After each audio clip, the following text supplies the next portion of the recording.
नमस्कार, स्वागत है आप सभी का। मैं हूं प्रीति सिंह। संसद के मॉनसून सत्र का आज दूसरा दिन है। हम हाजिर हैं दोनों सदनों में आज होने वाले कामकाज का पूरा ब्यौरा लेकर हमारे खास कार्यक्रम संसद में आज के साथ। आगे बढ़ने से पहले एक नजर हेडलाइंस पर।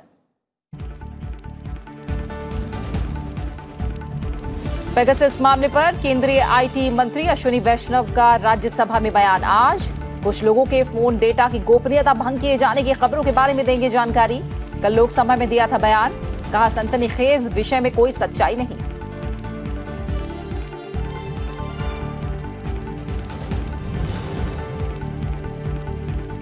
नौवहन के लिए समुद्री सहायता विधेयक 2021 पर राज्यसभा में जारी रहेगी चर्चा। नेविगेशन एड के विकास, रखरखाव और प्रबंधन के प्रावधान। लोकसभा से विधेयक को मिल चुकी है मंजूरी।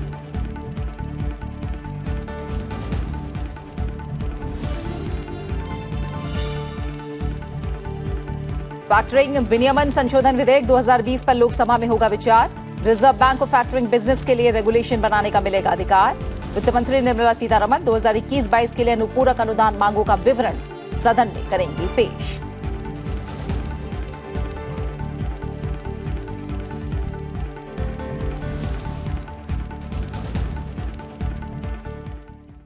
मॉनसून सत्र का आज दूसरा दिन है और संसद के आज के एजेंडे की बात करें तो दोनों सदनों में काफी अहम कामकाज निपटाए जाएंगे। नौवहन के लिए समुद्री सहायता विधेयक 2021 पर राज्यसभा में आगे की चर्चा होगी। केंद्रीय आईटी मंत्री अश्विनी वैष्णव कुछ व्यक्तियों के फोन डेटा की गोपनीयता भंग किए जाने की खबरों के बारे में बयान देंगे। वहीं वित्त मंत्री निर्मला सीतारमण 2021-22 के लिए अनुपूरक अनुदान मांगों का विवरण सभा पटल पर रखेंगी। लोक लेखा समिति के प्रतिवेदन भी सदन में पेश किए जाएंगे।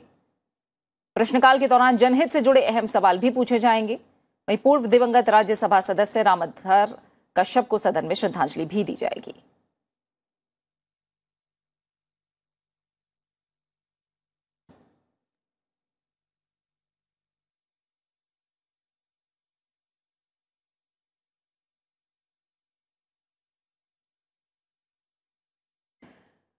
नेविगेशन के लिए सामुद्रिक सहायता विधेयक 2021 यानी the marine aids to navigation bill 2021 पर आज राज्यसभा में आगे की चर्चा होगी। केंद्रीय पत्तन, पोत परिवहन और जलमार्ग मंत्री सर्बानंद सोनोवाल ने कल विधेयक पर चर्चा का प्रस्ताव किया, जिसके बाद चर्चा में कुछ सांसदों ने हिस्सा लिया, लेकिन गतिरोध की वजह से चर्चा पूरी नहीं हो पाई और ये आज भी जारी रहेगी। ये बिल भारत में नेविगेशन एड्स के विकास, रखरखाव और प्रबंधन के लिए फ्रेमवर्क प्रदान करता है। लाइट हाउस अधिनियम 1927 की जगह लेगा ताकि तकनीकी विकास और समुद्री नौवहन के क्षेत्र में भारत के अंतर्राष्ट्रीय दायित्वों को समाहित किया जा सके। नेविगेशन एड जलयान के बाहर लगा ऐसा यंत्र, सिस्टम या सेवा है जिसे जलयान या वेसल ट्रैफिक के सुरक्षित और कुशल संचालन के लिए डिजाइन और ऑपरेट किया जाता है। केंद्र सरकार नेविगेशन एड्स और वेसल ट्रैफिक सेवाओं के प्रबंधन के लिए जिम्मेदार होगी। वैध प्रशिक्षण सर्टिफिकेट के बिना किसी व्यक्ति को किसी स्थान पर नेविगेशन एड या वेसल ट्रैफिक सेवा के संचालन की अनुमति नहीं होगी। केंद्र सरकार हेरिटेज लाइट हाउस की पहचान और उसका विकास कर सकती है। नेविगेशन एड या वेसल ट्रैफिक सेवा को नुकसान पहुंचाने पर 1 साल तक की सजा या 5 लाख रुपए तक का जुर्माना या दोनों भुगतने पड़ सकते हैं। लोकसभा से यह विधेयक पारित हो चुका है।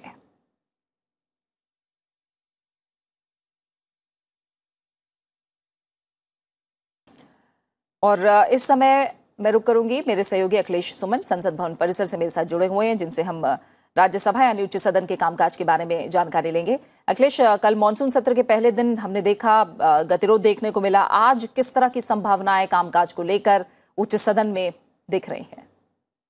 देखिए प्रीति, कल निश्चित तौर पे जब संसद के किसी सत्र का पहला दिन होता है तो बहुत सारे मुद्दे एकत्रित होते हैं, जो इंटरसेशन पीरियड होता है, और उस इंटरसेशन पीरियड के एकत्रित मुद्दे एक साथ उठने की कोशिश की जाती है विपक्षी सदस्यों द्वारा। तो इस तरह की स्थिति कल देखने को मिली और इसके कारण व्यवधान हुआ और समय के पहले सत्र को स्थगित करना पड़ा आज तक के लिए। अभी सुबह जो स्थिति है वो ये है कि अभी विपक्षी दलों की बैठक चल रही है। जो राज्यसभा के नेता है मल्लिकार्जुन खड़गे, उन्हीं के कमरे में अभी बैठक चल रही है, जिसमें कि सभी विपक्षी दल और उसमें लोकसभा के नेता, जो विपक्षी नेता हैं, वो भी शामिल हैं। तो आज उसमें तय किया जाएगा कि क्या रणनीति रहेगी विपक्ष की। विपक्ष का जो सबसे बड़ा मुद्दा है आज के लिए वो पेगासस का मुद्दा है, और पेगासस में आप देख रहे हैं कि सत्र के पहले दिन ही खबरें आई, और ये खबरें सिर्फ भारत में नहीं आई बल्कि कई अन्य देशों में आई। तो जब कल आईटी मिनिस्टर अपना बयान दे रहे थे लोकसभा में, तो अपने बयान के दौरान उन्होंने कहा कि लगता है खास रणनीति के तहत सत्र के पहले दिन ये खबर आई है। तो जो भी हो, लेकिन यह एक बड़ा मुद्दा है। आज विपक्षी दल तय करना चाह रहे हैं कि आज इस पे क्या रणनीति होगी। संजय सिंह जो है नेता आम आदमी पार्टी के, उन्होंने एक नोटिस दिया है चर्चा के लिए शून्यकाल में। उसके अलावा तृणमूल कांग्रेस के नेताओं ने दिया है नोटिस 8267 के तहत इस पर चर्चा करने के लिए, सदन की सारी कार्रवाइयों को रोककर पेगासस के मुद्दे पर चर्चा करने के लिए। तो इस पे अभी बैठक शुरू हो चुकी है विपक्षी दलों की, और इसमें पता चलेगा कि क्या वो निर्णय लेते हैं। निश्चित तौर पे वो सभापति को भी सूचित करेंगे कि क्या उनका निर्णय है। तो मुझे लगता है कि काफ़ी एक चहल पहल और रोचक दिन होगा, जिसमें कि सरकार को भी काफ़ी व्यवस्थाएं करनी पड़ेगी विपक्षी दलों के साथ संवाद करके, और विपक्षी दलों को भी एक बीच का रास्ता निकालने का प्रयास करना पड़ेगा, ताकि जो सदन का जो सत्र है आज का दिन है वो सुचारू रूप से चल सके। बिल्कुल। और विधायी एजेंडा अगर आज का हम देखें अखिलेश, तो आज एक अहम bill the marine aids to navigation bill 2021 पर राज्यसभा में आगे की चर्चा होनी है। कल विधेयक पर चर्चा का प्रस्ताव किया गया, कुछ सांसदों ने हिस्सा लिया, लेकिन गतिरोध की वजह से ये चर्चा पूरी नहीं हो पाई, और ये लाइट हाउस अधिनियम 1927 की जगह लेगा। कितना अहम ये बिल है और क्या आसार इसको लेकर कहे जा सकते हैं उच्च सदन में? देखिए, बहुत अहम बिल है, और जिस तरीके से आप देख रही हैं कि 2014 में प्रधानमंत्री नरेंद्र मोदी ने जब सत्ता की बागडोर संभाली, तो उन्होंने जो सामुद्रिक इलाके हैं और जो मराइन रिसोर्सेज हैं, उसमें उसके अलावा जो रणनीतिक महत्व है जो पूरे समुद्र का, उस पर काफ़ी उन्होंने जोर दिया। और आज जब इंडो पैसिफिक तक बात पहुंची है, तो उसमें और ज़्यादा महत्वपूर्ण हो गया है हमारी समुद्री सीमा और हमारा सामुद्रिक क्षेत्र। और 3 तरफ से हम समुद्र से घिरे हुए देश हैं, और एक बहुत बड़ा रिसोर्स है और एक बहुत बड़ा अवसर है हमारे लिए। बहुत सारे देशों को इस तरह के अवसर प्राप्त नहीं होते हैं। तो जो अंग्रेजों के ज़माने का 1927 का जो एक कानून था, जो लाइट हाउस कानून जिसे कहा जाता है, आप देखते हो कि समुद्र में बड़े ऊंचे स्तंभ खड़े रहते थे, तो उनका एक हेरिटेज इंपॉर्टेंस हो गया है। और मार्च 2021 में जब लोकसभा में इस पर चर्चा चल रही थी, और जब लोकसभा से इसे पारित किया गया, तो उस समय जो मंत्री थे उन्होंने इस बात का भी हवाला दिया था कि जो पुराने जो हमारे जो स्तंभ हैं, जो लाइट हाउस है, उनको एक हेरिटेज के रूप में स्थापित किया जाएगा, और वहाँ लोग पर्यटन के लिहाज से भी जा सकेंगे, क्योंकि उसका न सिर्फ पुरातात्विक महत्व है बल्कि एक डिजाइन, बहुत ही उसका रोचक डिजाइन होता है। समुद्र के अंदर आपको एक मीनार जैसी चीजें खड़ी मिलेगी, वहाँ आप जा सकते हैं, ऊपर चढ़ सकते हैं, काफ़ी एक बहुत महत्वपूर्ण है उस हिसाब से, सैलानियों के हिसाब से। लेकिन जो मराइन एड टू नेविगेशन जो है, जिसको एटन भी कहते हैं या जिसको नोवैड भी कहते हैं, तो उसका एक महत्व यह है कि अंतर्राष्ट्रीय स्तर पे जिस तरीके से हमारा सामुद्रिक सहयोग बढ़ रहा है, उसमें हमें भी अंतर्राष्ट्रीय जो जलयान है उनको भी एक फैसिलिटी प्रदान करनी पड़ेगी। हमारे यहाँ के जो जलयान हैं उनको भी फैसिलिटी प्रदान करनी पड़ेगी, ताकि वो सही जगह पे जाएं, उनका जो नेविगेशन हो, उनका जो ट्रैफिक रूट हो, वो सही ट्रैफिक रूट हो। इसके लिए एक पूरी तरह से एक अंतर्राष्ट्रीय व्यवस्था, जो स्तरीकरण जिसको कहते हैं कि स्टैंडर्डाइज एक अरेंजमेंट करना होगा। तो उसी के तहत इसको एक ट्रेंड जो लोग हैं मराइन एड वाले, उन्हीं ट्रेंड लोगों को इसमें शामिल किया जाएगा, आधुनिक शिक्षा से जो लैस होंगे, और जिनको एक पूरी तरह सर्टिफिकेट होगा कि हाँ वो इस काम के लिए उपयुक्त है। पहले आमतौर पे होता था कि जो सामान्य नॉलेज के आधार पे या फिर जो लीनियज के आधार पे जो लोग इस काम में लगे होते थे, वो लोग इस काम को करते थे, लेकिन अब उसे आधुनिक बनाने की कोशिश है, और इसीलिए यह बिल यहाँ लाया जा रहा है। बिल्कुल, इन बदलाव को लेकर यह बिल काफी अहम साबित होगा, जिस पर आज आगे की चर्चा राज्यसभा में होनी है। अखिलेश, आप हमारे साथ बने रहिए। बाकी एजेंडे पर अगर नजर डालें तो पेगासस मामले पर इलेक्ट्रॉनिक्स और सूचना प्रौद्योगिकी मंत्री अश्विनी वैष्णव कुछ व्यक्तियों के फोन डेटा की गोपनीयता भंग किए जाने के संबंध में मीडिया में आए खबरों के बारे में आज राज्यसभा में बयान देंगे। इससे पहले सोमवार को उन्होंने इस बारे में लोकसभा में वक्तव्य दिया था। उन्होंने कहा कि मीडिया में यह खबर संसद के मॉनसून सत्र के शुरू होने से 1 दिन पहले आई है, और ऐसे वक्त में इसका सामने आना महज संयोग नहीं हो सकता है। केंद्रीय मंत्री ने कहा कि पहले भी इस प्रकार से पेगासस स्पाईवेयर के व्हाट्सएप पर दुरुपयोग के दावे किए गए थे। इन दावों का कोई तथ्यात्मक आधार नहीं था, और सर्वोच्च न्यायालय सहित सभी जगह संबंधित पक्षों ने उन्हें खारिज कर दिया था। उन्होंने कहा कि 18 जुलाई 2021 को मीडिया में इस संबंध में छपी खबरें भारत के लोकतंत्र और इसकी मजबूत संस्थाओं की गरिमा को ठेस पहुंचाने के उद्देश्य से प्रकाशित की गई हैं। केंद्रीय मंत्री ने कहा कि भारत में निगरानी से संबंधित स्थापित प्रोटोकॉल हैं और किसी भी प्रकार की निगरानी बिना किसी कानूनी नियंत्रण के संभव नहीं है। The allegation is that individuals linked to these phone numbers were being spied upon.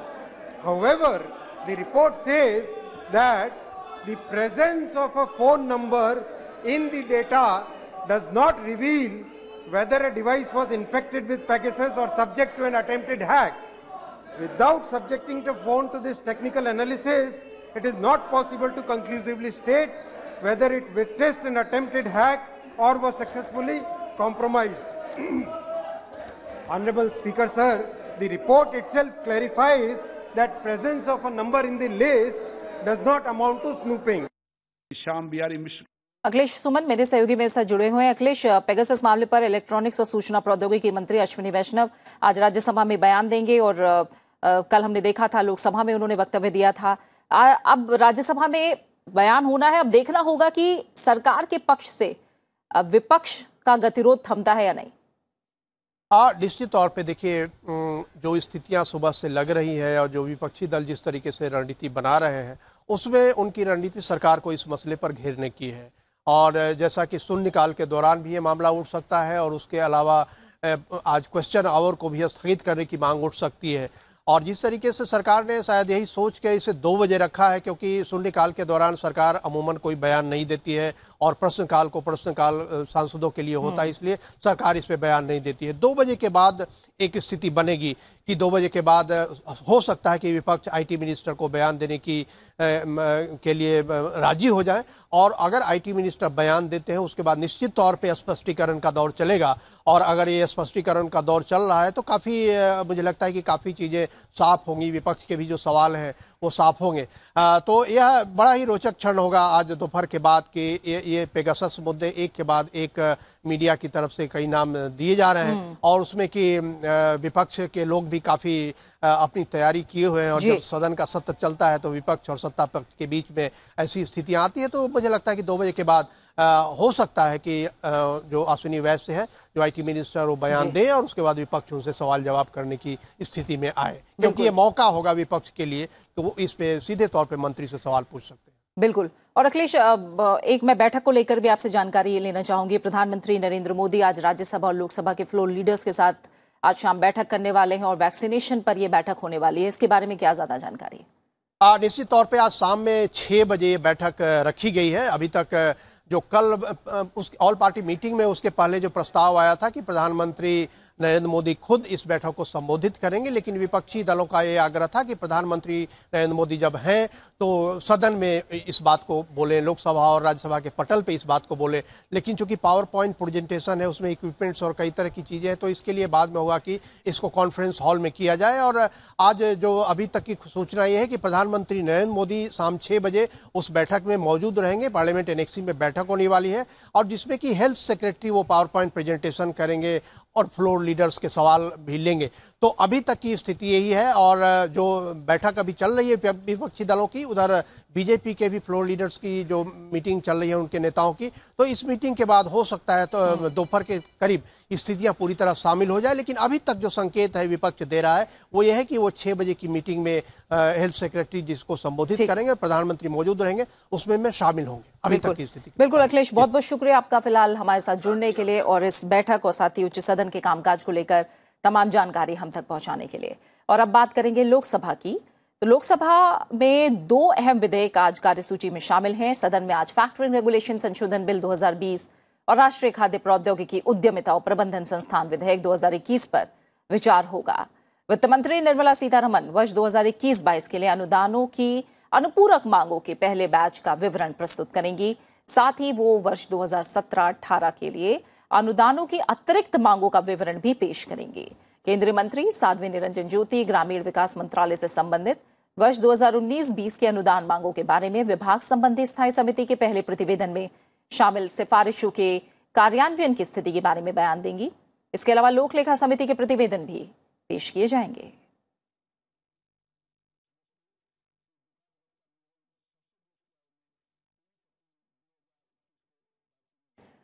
Lok Sabha के एजेंडे में फैक्टरिंग रेगुलेशन संशोधन बिल 2020 शामिल है। वित्त मंत्री निर्मला सीतारमण विधेयक पर विचार और पारित करने का प्रस्ताव करेंगी। ये विधेयक फैक्टरिंग रेगुलेशन एक्ट 2011 में संशोधन करता है और फैक्टरिंग बिजनेस करने वाली एंटिटीज के दायरे को बढ़ाता है। विधेयक फैक्टरिंग बिजनेस, असाइनमेंट और रिसीवेबल्स की परिभाषा में बदलाव करता है। एक पक्ष जब अपनी ऐसी प्राप्तियां यानी रिसीवेबल्स जिनका भुगतान अभी नहीं किया गया है किसी दूसरे पक्ष को तुरंत नकद राशि हासिल करने के बदले बेच देता है तो उसे फैक्टरिंग कहा जाता है। कानून में बदलाव से गैर बैंकिंग वित्तीय कंपनियों को भी इस कारोबार में उतरने का पूरा मौका मिलेगा। साथ ही रिजर्व बैंक को इस कारोबार के लिए रेगुलेशन बनाने का अधिकार मिल जाएगा। इससे सूक्ष्म, लघु और मध्यम उद्यमों को लाभ होगा।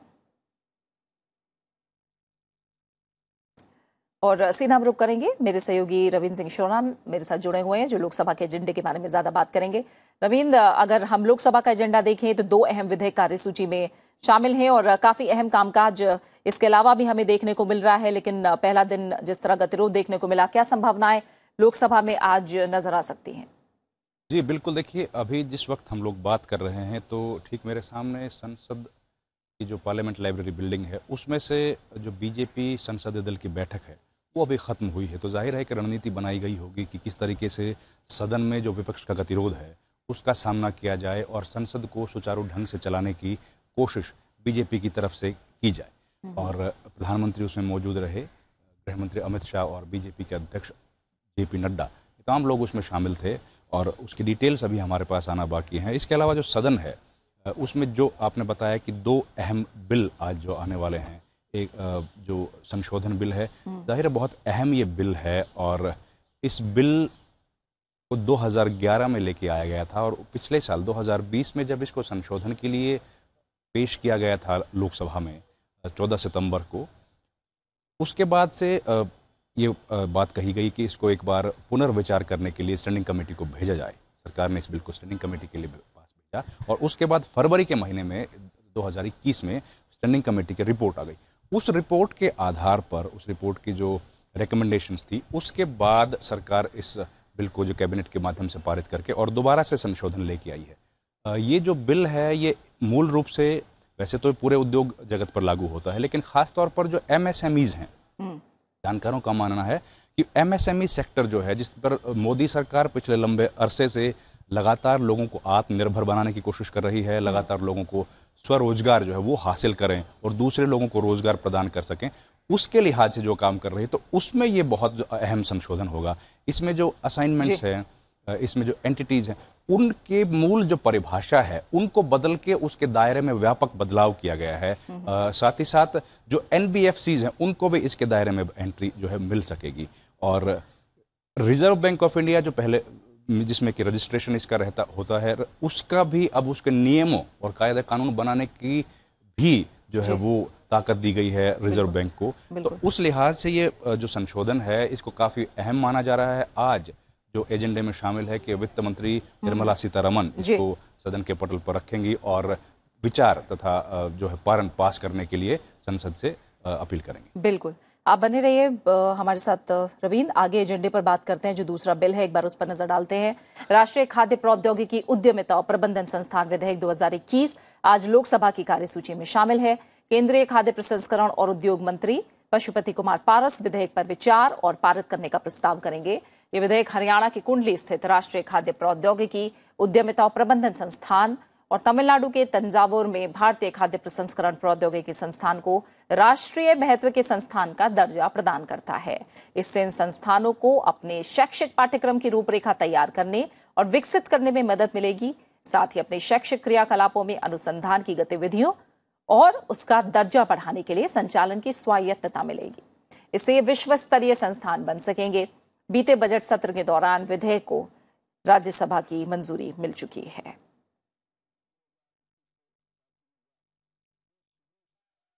रविंद्र सिंह शोरान का एक बार फिर हम रुक करेंगे। रविंद्र, अगर हम दूसरे बिल पर नजर डालें तो बजट सत्र के दौरान इस विधेयक को राज्यसभा की मंजूरी पहले ही मिल चुकी है। अब लोकसभा में राष्ट्रीय खाद्य प्रौद्योगिकी उद्यमिता और प्रबंधन संस्थान विधेयक 2021 है। किस तरह के लाभ ये बिल पास होता है तो उससे मिलेंगे हमें? कि ये जो बिल है बड़ा महत्वपूर्ण इसलिए है कि देश में फिलहाल 2 ऐसी संस्थाएं हैं। एक तो हरियाणा के कोंडली में है और दूसरा तमिलनाडु के तंजावुर में स्थित है। तो ये फूड प्रोसेसिंग जो एक सेगमेंट हिंदुस्तान का है, जिसमें अगर पिछले दिनों में बात की जाए, बहुत एक दशक पहले तक ये उतना महत्वपूर्ण इसको नहीं माना जा रहा था, लेकिन अब जिस तरीके से शिक्षा के क्षेत्र में इसको लेकर के आया गया है, उसमें पढ़ाई की जा रही है, उसमें रिसर्च किए जा रहे हैं, तो उन्हीं रिसर्च को आगे बढ़ाने के लिहाज से इन सेंटर्स की स्थापना देश में की गई है कि फूड प्रोसेसिंग रोजगार परक किस तरीके से बने, किस तरीके से इसमें पढ़ने के बाद लोगों को रोजगार मिले और इससे बाहर निकलने के बाद अपना रोजगार भी लोग शुरू कर सकें। फूड प्रोसेसिंग के ये जो इंस्टीट्यूशंस हैं, उस लिहाज से इनको बनाया गया है।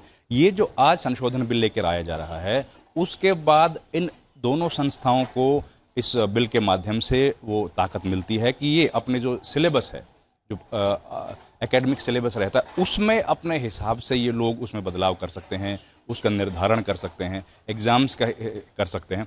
तो इस लिहाज से उनको स्वायत्तता देने की दिशा में एक बहुत अहम कदम है। जिस तरीके से ये सेंटर फॉर एक्सीलेंस की तरह के इनको बनाया जा रहा है और पूरे विश्व में जिस तरह से हम देख रहे हैं कि फूड प्रोसेसिंग एक बहुत बड़ा उद्योग के तौर पर बढ़ रहा है, उसमें भारत अगर तकनीकी आधार पर काम कर रहा है और इस तरीके के लोग जो यहाँ से पास होंगे वो फिर इस पूरी इंडस्ट्री को लीड करके किस तरह से आगे बढ़ें, उस दिशा में इस बिल को जो संशोधन है उसको अहम माना जा रहा है। और ये जो संस्थाएं जो बनाई गई हैं, जो संस्थान बनाए गए हैं, ये उसी दूरदर्शिता का परिणाम है कि आने वाले समय में रोजगार के नए नए साधन किस तरीके से आएंगे इस देश में और कैसे जो नौजवान उद्यमी हैं वो फूड प्रोसेसिंग के क्षेत्र में एग्रीकल्चर के साथ जोड़कर, क्योंकि एक लंबे समय से हमने देखा कि एग्रीकल्चर सेक्टर जो है उसमें एक बड़ी तकलीफें आती थी कि कई ऐसे जो पेरिशेबल गुड्स थे किसानों के जो खराब हो जाते थे, अब उसको खराब ना किया जाए और उसको किसी तरीके से इसी दिशा में कदम इस विधेयक के पास होने के बाद आगे बढ़ सकेंगे।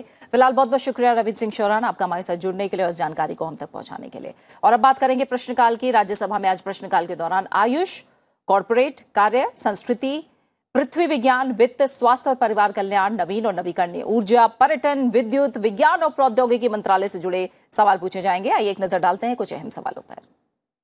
प्रश्नकाल की शुरुआत वित्त मंत्रालय से होगी।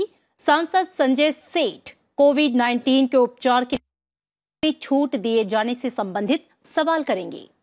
सांसद अनिल देसाई सहकारी बैंकों के लिए विनियामक तंत्र से जुड़े सवाल पूछेंगे।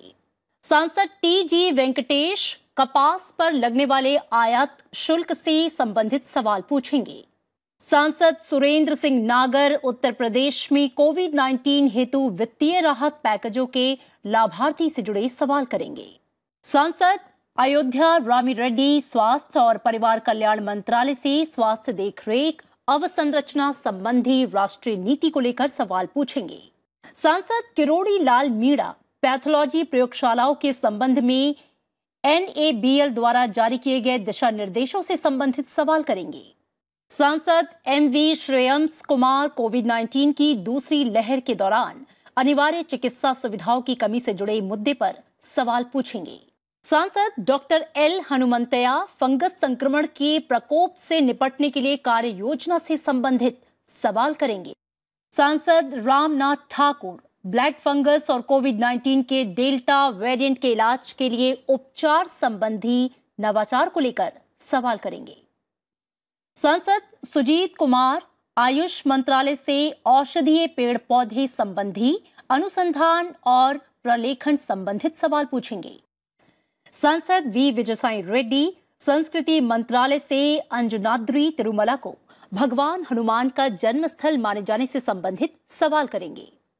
सांसद महेश पोद्दार विद्युत मंत्रालय से डिस्कॉम को मजबूत बनाए जाने से जुड़े मुद्दे को लेकर सवाल पूछेंगे। सांसद अखिलेश प्रसाद सिंह साइबर हमलों से पावर ग्रिड की रक्षा किए जाने से संबंधित सवाल पूछेंगे। सांसद प्रोफेसर मनोज कुमार झा ग्रामीण विद्युतीकरण से संबंधित सवाल सदन में पूछेंगे। वहीं लोकसभा में भी आज प्रश्नकाल के दौरान कृषि और किसान कल्याण, रसायन और उर्वरक, उपभोक्ता मामले, खाद्य और सार्वजनिक वितरण मंत्रालय से जुड़े सवाल पूछे जाएंगे। इसके अलावा सहकारिता, मत्स्य पालन, पशुपालन और डेयरी, खाद्य प्रसंस्करण उद्योग, भारी उद्योग, गृह, पंचायती राज, ग्रामीण विकास, सामाजिक न्याय और अधिकारिता मंत्रालय से जुड़े सवाल भी पूछे जाएंगे। प्रश्नकाल की शुरुआत कृषि और किसान कल्याण मंत्रालय से होगी। सांसद जसकौर मीना आधुनिक खेती को बढ़ावा देने से संबंधित सवाल पूछेंगी। सांसद मनीष तिवारी नए कृषि कानूनों के संबंध में किसानों की मांगों को लेकर सवाल पूछेंगे। सांसद भृतहरि मेहताब तिलहनों और पाम ऑयल संबंधी राष्ट्रीय मिशन से जुड़े सवाल पूछेंगे। सांसद रोड़मल नागर ग्राम पंचायत स्तर पर किसानों के लिए प्रदर्शनियों को लेकर सवाल पूछेंगे। सांसद हंसमुख भाई सोमभाई पटेल पूछेंगे कि क्या देश में सोयाबीन की खेती के विकास की व्यापक संभावना है। सांसद पूनमबेन माडम शीतागार और भंडागार अवसंरचना को सुदृढ़ बनाने से संबंधित सवाल करेंगी। सांसद गजानन कीर्तिकर कृषि अनुसंधान की भूमिका से संबंधित मुद्दे पर सवाल पूछेंगे। सांसद भागीरथ चौधरी मत्स्य पालन, पशुपालन और डेयरी मंत्रालय से भारतीय जीव जंतु कल्याण बोर्ड से संबंधित सवाल पूछेंगे। साजिदा अहमद मंत्रालय से मत्स्य मृत्यु दर से संबंधित सवाल पूछेंगी। सांसद राम मोहन नायडू किंजरापू गृह मंत्रालय से आंध्र प्रदेश पुनर्गठन अधिनियम 2014 से संबंधित सवाल पूछेंगे। सांसद जयदेव गल्ला सामाजिक न्याय और अधिकारिता मंत्रालय से नशीली दवाओं की मांग में कमी लाने के लिए राष्ट्रीय कार्य योजना को लेकर सवाल पूछेंगे। सांसद पूनम महाजन ग्रामीण विकास मंत्रालय से गरीबी रेखा से नीचे जीवन व्यापन करने वाले व्यक्तियों के लिए पेंशन से जुड़ा सवाल करेंगी। सांसद लल्लू सिंह उत्तर प्रदेश में प्रधानमंत्री ग्राम सड़क योजना से संबंधित सवाल करेंगे। सांसद NK प्रेमचंद्रन ऑनलाइन पॉलिसियों को लेकर सवाल पूछेंगे। और इसी के साथ फिलहाल संसद में आज में इतना ही। कुछ ही पलों बाद देखिए राज्यसभा की कार्रवाई का सीधा प्रसारण। नमस्कार।